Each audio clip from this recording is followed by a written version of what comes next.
Welcome to another episode of Meet the Gaffer. I'm Eric Strachey, director with Guerrilla Creative, and today we are in studio and the name of the game is Reflections. What we have here is a black dry erase board. It is perfectly reflective. It is a smooth sheet of glass with just black behind it. We're using these opaque pens today, and the contrast is showing up beautifully on video over a white dry erase board. So to do this, what we have here is we're actually lighting the background with two 300 Novas.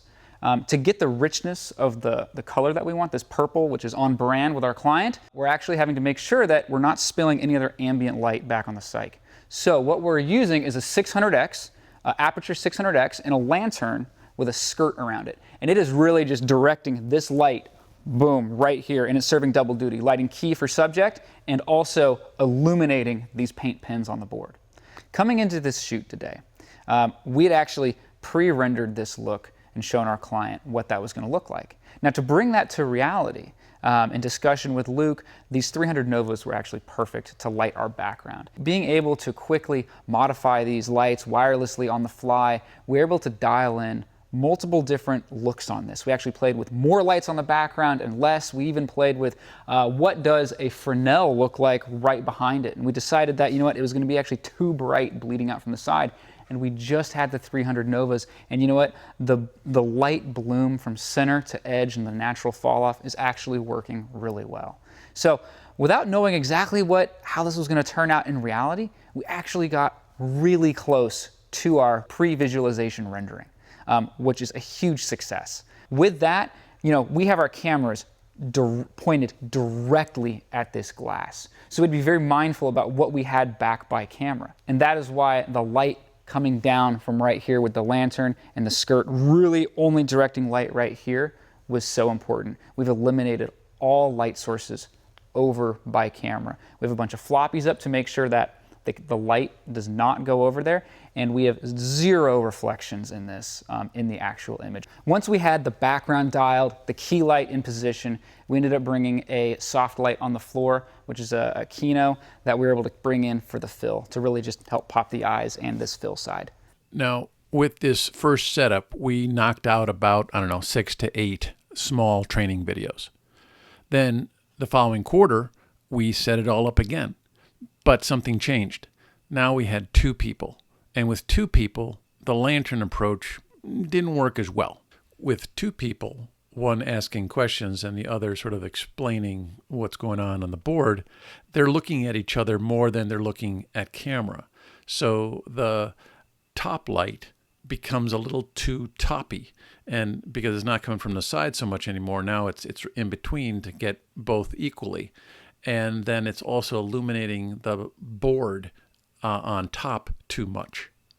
To help this along, I added 2 Q5s on either side, sort of that far side key approach, but that wasn't really the ticket either. A second person in the scene meant another camera was needed, and then that camera saw a wall that we hadn't lit previously. So we ended up with 4 Novas.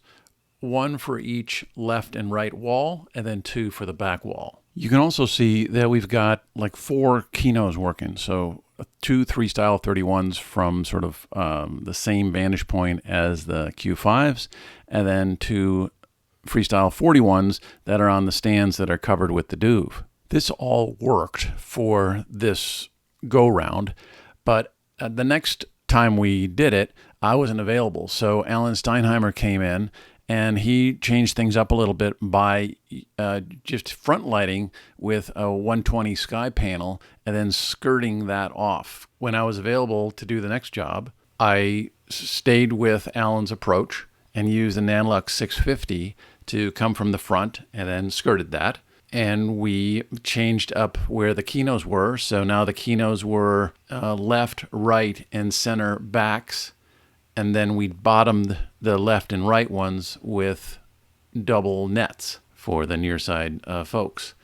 Ellen did it another time, and then the last 2 times I've done them, and I've had a Nova 600C from the front, fully skirted, and then kept those Kinos, and then we have the 4 Novas for the walls.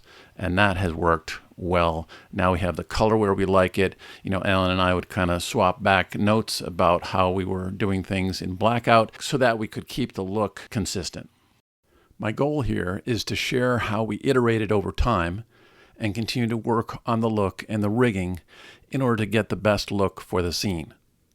Streamline the setup and minimize the time needed to tweak in post. With that, thanks for watching. We'll see you next time.